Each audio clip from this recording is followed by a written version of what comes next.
Gee, I love Star Trek Next Gen! Yeah, it's great. I've watched that show so many times. So many.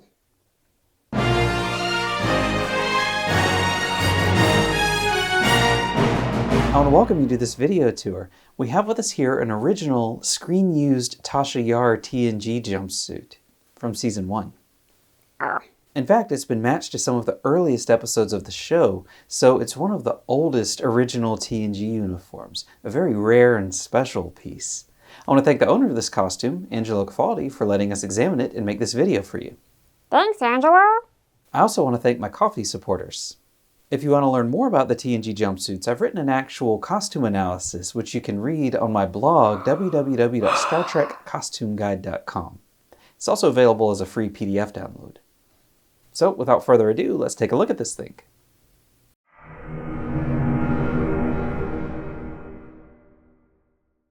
As is often the case with these uniforms, probably the most surprising thing, at least to me, is the color. I don't know why I continue to be surprised by it, because it's never what I expect. But in this case, as you can see, the color is actually a burnt orange color, which is so strange because it looked like a greenish gold in the show. I'm not an expert on lighting, but it looks to me like the early seasons were lit with bright blue light, which I guess shifts this to a greenish gold.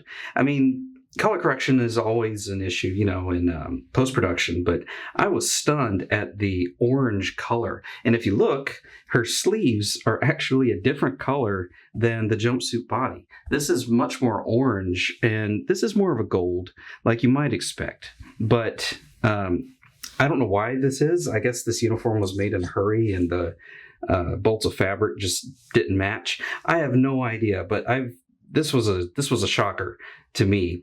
And the orange color is actually pretty close to the skant that I looked at, and did a video tour of it as well. You can check it out on my channel. It was also orange. And at the time, I was very surprised by that, and I thought maybe that was just an anomaly. But with this Tasha uniform from Season 1, a hero uniform, a main character uniform, that tells us that orange was definitely a thing, at least early on in Season 1. Probably for the whole season, possibly, into Season 2 as well. Don't really know, but I have some aids here to show you kind of just how orange this is. At my local Lowe's, I have this paint chip here. It's a Valspar 3011-5. It's called Autumn Surprise. And it's pretty close. It's not quite dark enough. And of course, it's a glossy paper, so it's hard to match. And matching paper to fabric is iffy anyway. But this was the closest one that I could find. Again, that's Valspar 3011-5. Autumn Surprise. It's pretty close. And my Pantone book finally came in handy here too. Number 2014U. Pantone 2014U. Is actually quite close to the color. Again, it's not quite dark enough, but it's the closest Pantone that I was able to find in the book. There are a lot of colors in this book too. So that should give you an idea. And thirdly, I have a thread, Coates and Clark thread.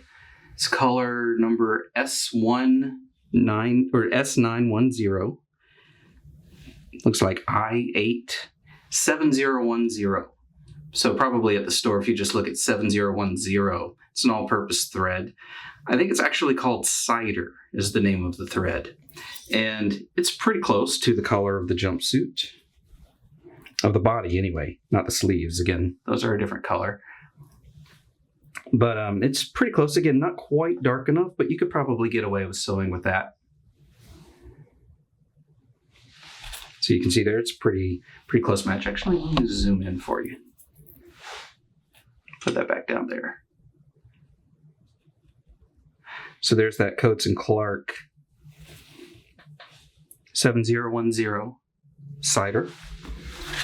Here's the paint chip again, since I zoomed in. Usually if I angle it, there's less glare Oh wow, look on the screen, and already it's changed from orange to more of a gold color, which is strange. I zoom back out, lets more light in. I don't really know anything about cameras, but you can see it go from orange. That's how it looks in person right there. But look on my little screen, but then I zoom in, and it just changes. I don't know what's up. Anyway, there's the card and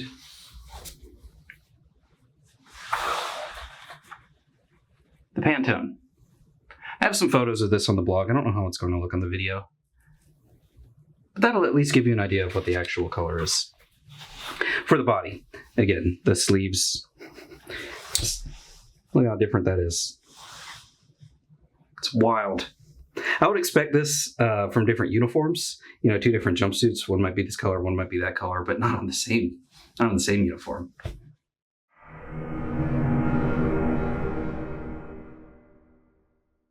So in terms of fabric, the TNG jumpsuits were jumbo spandex, obviously, and these early uniforms were cut with the stretch going up and down. For some reason, I'll never understand. It stretches a little bit from side to side, but not a whole lot. It is not four-way stretch spandex. Now, interestingly, the Admiral Jameson uniform from season 1 did seem like it was four-way spandex, but the jumpsuits, at least this one, the stretch only goes up and down, which is not what you would expect. You'd think it would wrap around the wearer's body, but instead the stretch is going vertical. So who knows what was up with that. But it sounds very uncomfortable to be in these basically skin-tight jumpsuits with zero stretch. I mean, it basically behaves like a woven fabric from side to side. But the trim, the neckline trim and the yoke trim is not jumbo spandex. It's a different fabric. And I've gone through a number of theories about this over the years where at first I thought it was the same fabric or the same jumbo spandex for the body, but the shiny side out. But I was wrong about that. And then I thought it was like a lightweight spandex, and it may be, I'm not sure. You can see here in the seam allowance, a lot of it was actually left in. Let me unfold it. Yeah, there it is. And that's kind of how it looks. It looks kind of spandexy, but it's definitely synthetic. It feels pretty icky, and I don't know what it is, but it's not jumbo spandex.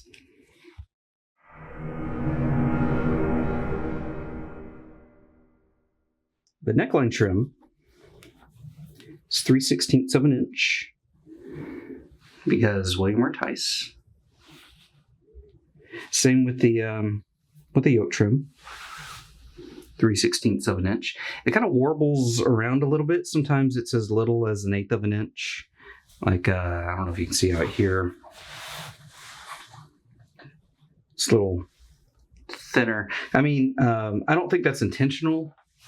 It's difficult, having made a bunch of these now myself, I can attest to how difficult it is to control this to within 1/16 of an inch.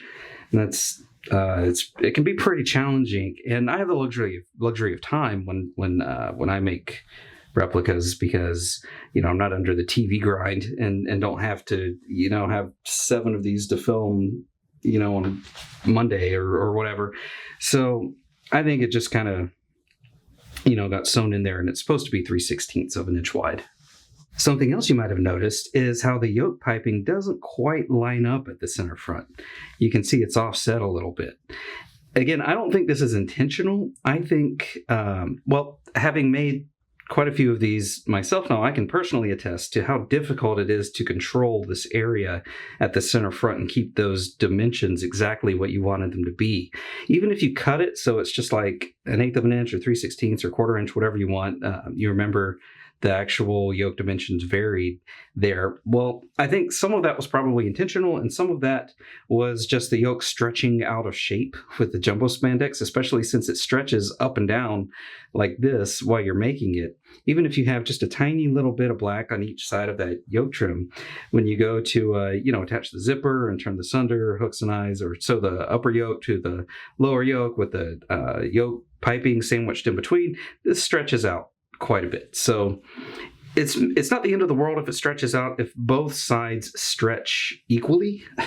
But when they stretch differently, or when one side stretches and the other side doesn't, you wind up with some piping that doesn't quite line up at the front. I mean, so close, but not quite.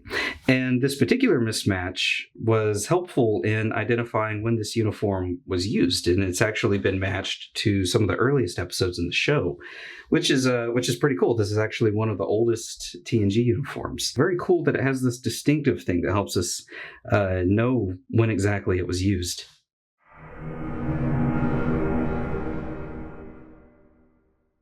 Making our way down to the sides at the waist, I've always been under the impression that these two panels, the side front and side back, were supposed to be proportionate. But you can see here the side back panel is actually quite a bit narrower than the side front. Side front, looks about that wide, and then the side back is about that wide. And you can see these seams don't quite line up at the side. I think this is because the jumpsuit, once it was finished, was actually a little too big for Denise Crosby around the waist, so it was taken in. And it was just a quick alteration. It was just cinched in with the back, and of course, that would make these seams not line up. If you can imagine this seam kind of keeps going for another half inch or whatever, it would continue straight across that side seam.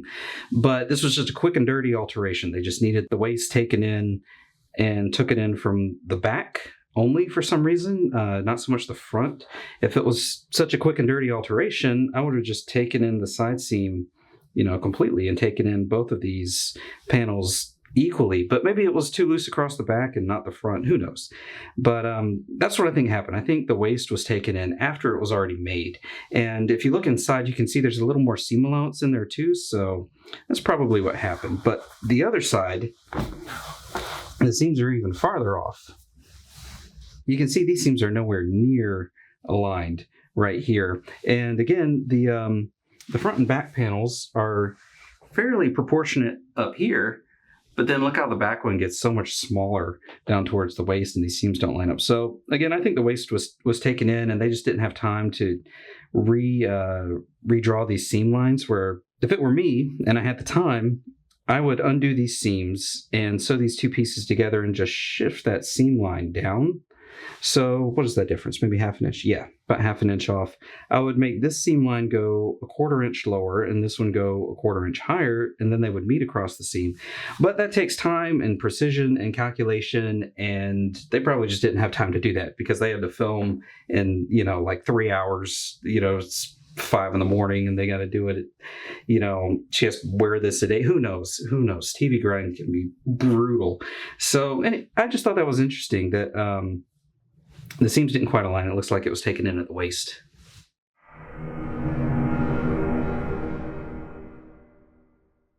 At the bottom of the pant legs, we have this lower front opening, very characteristic of all the TNG era uniforms, with the division-colored accents here. This is the trim across the opening, and this is the same stuff that was used up on the yoke and the neckline for the trim, and elastic stirrups. Very nice way to keep your uniform looking nice and crisp down the pant leg. Oh my goodness, look at that. Jumbo spandex is always these little black flakes all over the place. Anytime I make a replica, it looks like it's just raining or snowing little black flakes all over the place. Just move your finger around and rake it right off. But anyway, something I was way off about was the construction of this front opening with the trim, and it was done different ways over the years. On this one, this is actually one continuous piece of trim that was just sewn together down the middle after the fact. You'll be able to see it better. I'll turn the jumpsuit inside out in a minute. We'll take a look at the inside. But it's a very weird construction how this was done. I'll show you in a minute. And you can see the top stitching on the elastic too. Got a nice little triangle here. Just top stitch the elastic down. So that's cool.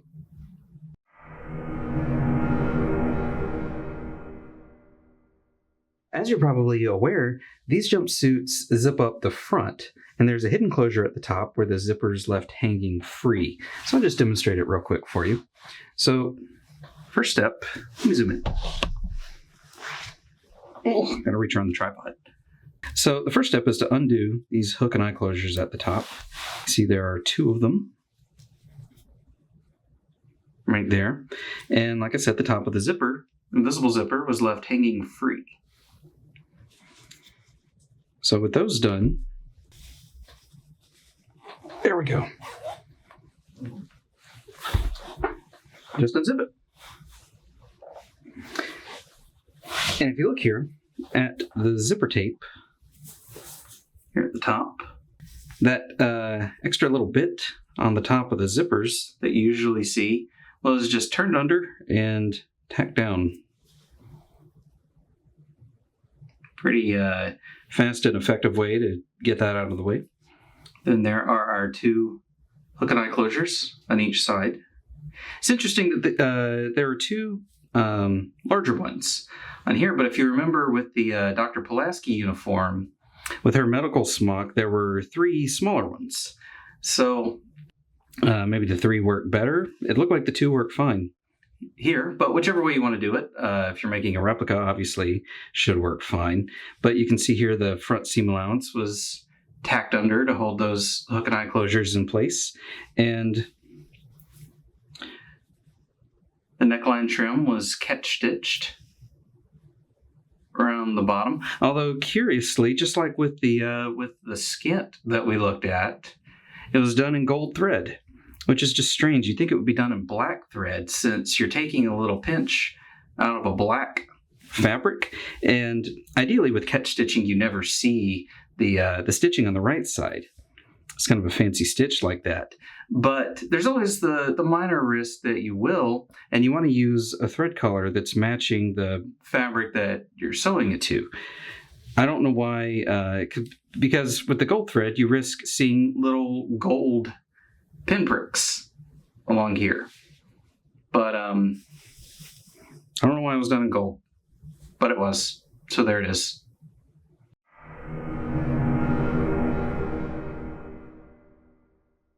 I went ahead and turned it inside out, and as you can see, this thing is just wild on the inside.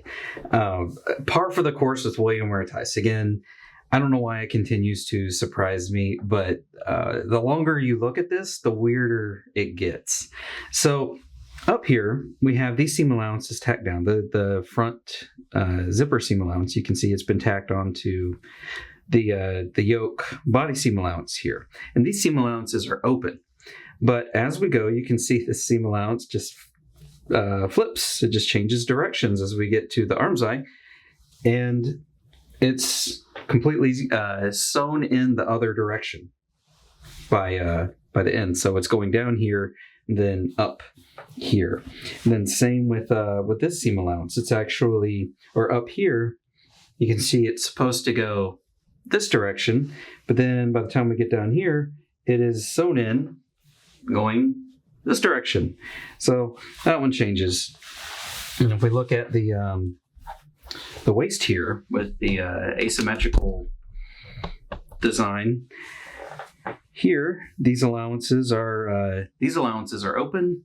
This goes down, whatever. But just looking at that, look how weird that is. You can see the seam allowance was clipped here, and it's actually tied. I don't know if you can see that, but there's a little thread. I'm zoomed in all the way. Yeah, there we go. There's actually a little thread right there that goes around these allowances. That thread actually ties these 2 allowances together like that. And then, of course, on the lower piece, there's this excess in the corner. And ordinarily, when you sew a corner, you can press it one way, you can press it the other way, or you can just trim it out. So you see these are open, but then we look over here. I'm going to zoom back out a little bit. Both of these go up. Both of these allowances go up. Then if we look under, look at that. They're sewn in open. But then, again, there's a little thread right here. I don't know if you can see it. There's a little thread that holds these allowances closed. Like that. So they're definitely supposed to go up. They're sewn in open. It's clipped right there. And then they go up, and there's a little thread tying them together. Because reasons, I guess. The bust darts are pressed down. Let me zoom back out again. The bust darts are pressed down. Like that. And it looks like they were tied off on the ends. It's pretty neat. They took the time to do that. When you sew a dart on a machine, there's always the temptation to just stop and zigzag back and forth, but that creates some bulk. You know, a lot of sewing experts say don't do that. Just leave some thread on the end and tie it off. So that's what they did. You can see over here too. And then down on the lower front, we have even more weirdness. Let me zoom out a bit. Look at these seam allowances. How crazy is this? So these two are open. I'm going to zoom out more. Scoot back. There we go. So these two seam allowances are open, except for right here. Smashed down. Again, I think that might be, maybe it was on a mannequin or on a hanger or something for a long time, and it just kind of took that shape. Again, I think it was probably intended to be pressed open all the way like that, but hey, there's this bit, you know, whatever. And it's open down here too. It's sewn in open. But then if we look on the other side, up here, they're sewn in that direction. You see, they're actually sewn in that direction. So they would go like this, but then down here, they're sewn in open. Like that. So theoretically, this seam allowance would stay in that direction the whole time, and then this one would flip around. But it looks like they both want to go this way for some reason, and they're both sewn in that way up there and then open down here, and I don't understand any of it. If we look on the back, same deal, same weirdness going on. You can see here, these seam allowances are open, but then towards the arm's eye, they are going upward. And then on the ends, again, they're actually sewn in like this. So I would say that these seam allowances were originally intended to be pressed upward all the way, and they've just wanted to open up over the years. But look at the way the tag is sewn in. The tag is clearly intended to be read with the seam allowance going in this direction, so they just change towards the outside. Again, because reasons. Speaking of which, you can see here, Star Trek TNG, Miss D. Crosby.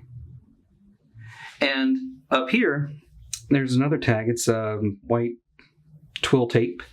I'm guessing the 171 is a production reference. I don't know what it means. Uniform number 171 or season 1 uniform number 71. I don't know. I don't know what that means. But the 37, usually these things are labeled by chest size. So size 37 chest or bust, as we usually refer to it with ladies, 37 bust. But if that's the case, I don't really understand, because I measured this uniform and I measured it at about a 36-inch chest.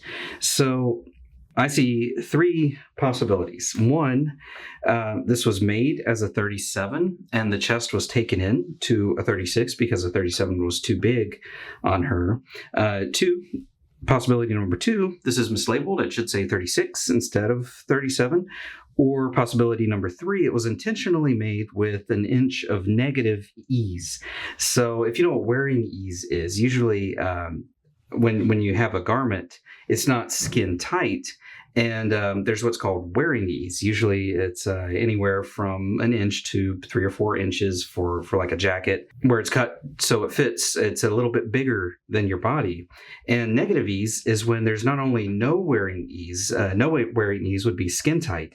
Negative ease is when it's intentionally cut smaller than your body. And you do often see this on garments made with things like jumbo spandex. I don't know when you would use it, maybe dancewear or maybe figure skating. I don't know. It's something that's smaller than your body that stretches around your body so it fits and it clings tight. So it's possible that this was done, but I don't understand how that would work because, again, the stretch goes up and down. It really does not stretch that much around the body. And, I've seen some interviews and panels at cons where some of the actors joke around how these things were intentionally made a size too small. I'd always thought that they were just kidding. They were just talking about how uncomfortable they were to wear. But if this is intentionally made, so it's actually a little bit too small, I can't even imagine how uncomfortable that must be. Even just wearing something skin tight that doesn't really stretch that way, that's uncomfortable.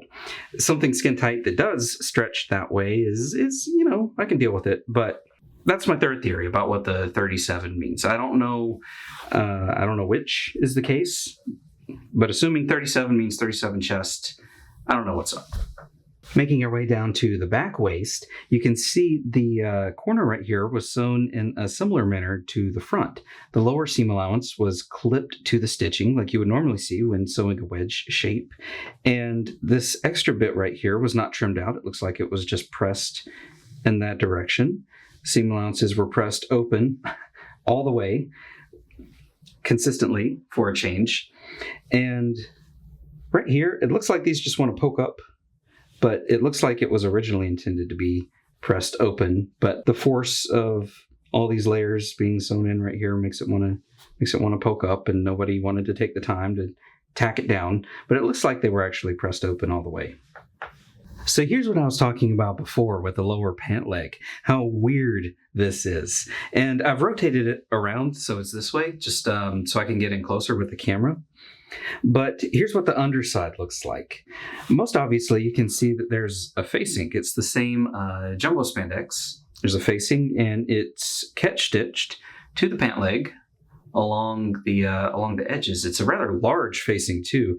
If there was one, I would have assumed that it was only going to be about that big, but it actually goes, a full 2 inches past the opening, 2 inches on the sides, and then about an inch and a half up above the top of the opening.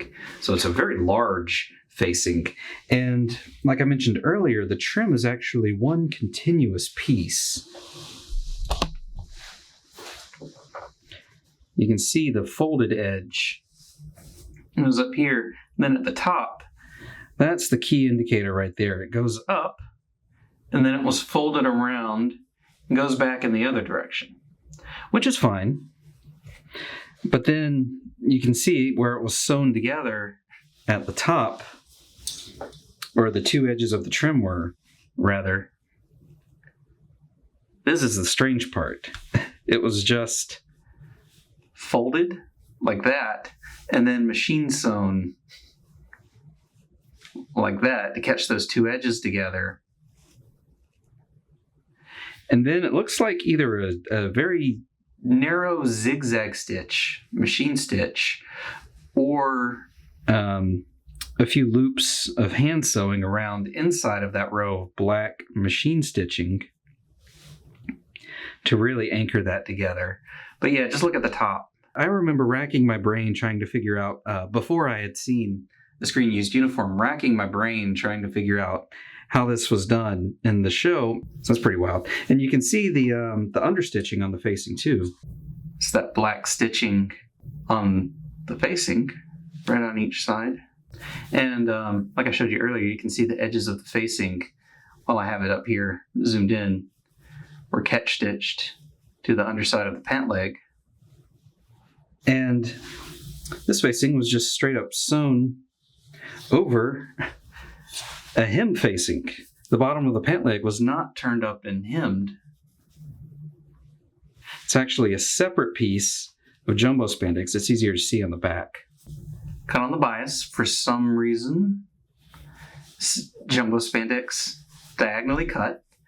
And the hem allowance, well, it's not hem allowance really, because the pant leg is not turned up and hemmed. This is a separate piece cut separately on the diagonal. And there's a seam line at the bottom of the pant leg. Again, understitched. Right there, that's that line of stitching. And then the top was catch stitched, like you might normally expect to see on a hem.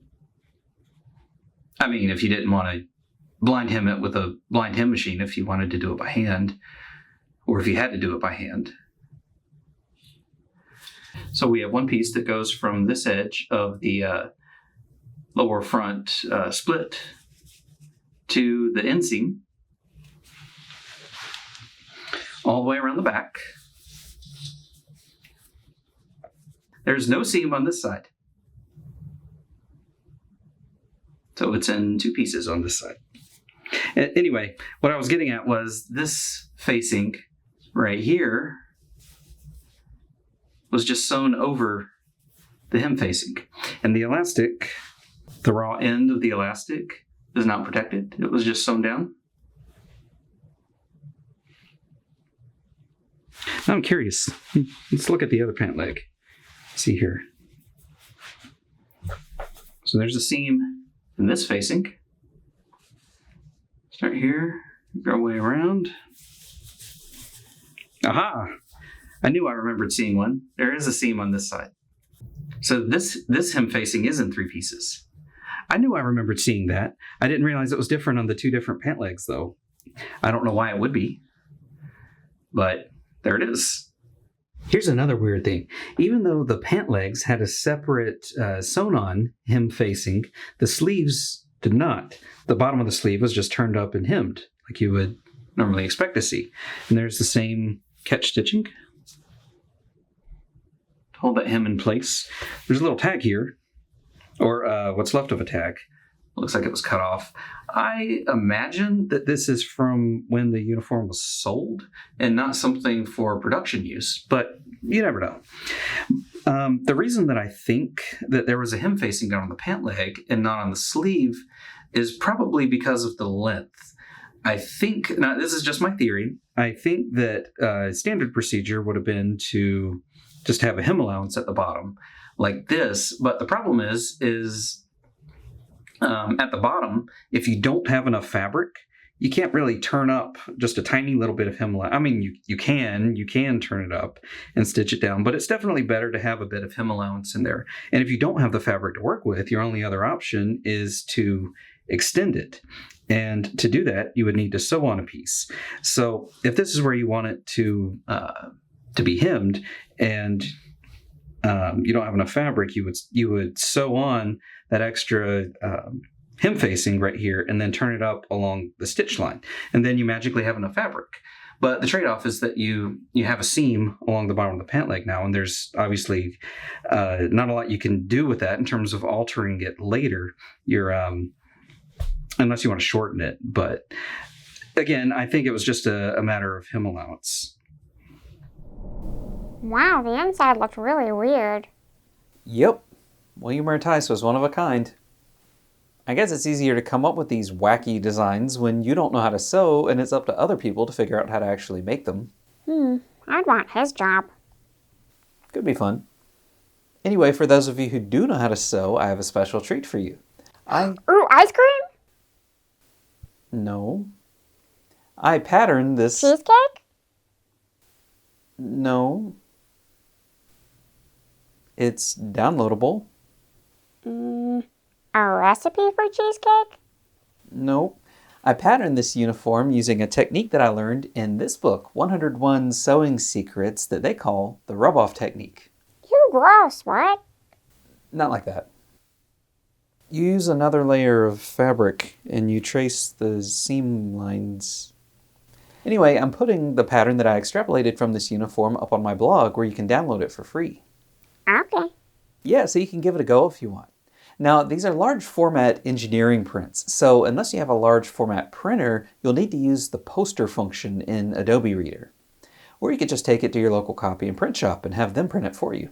And you could get some ice cream while you're out. Oh my god, you are really on the ice cream today, aren't you? Every day.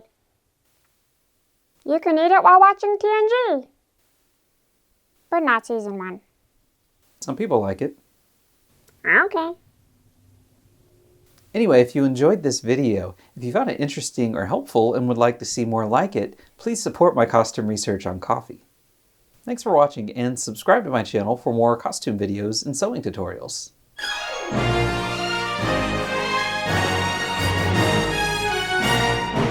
Anyway, if you enjoyed this video, if you found it interesting or helpful and would like to... Anyway, if you enjoyed this video, if you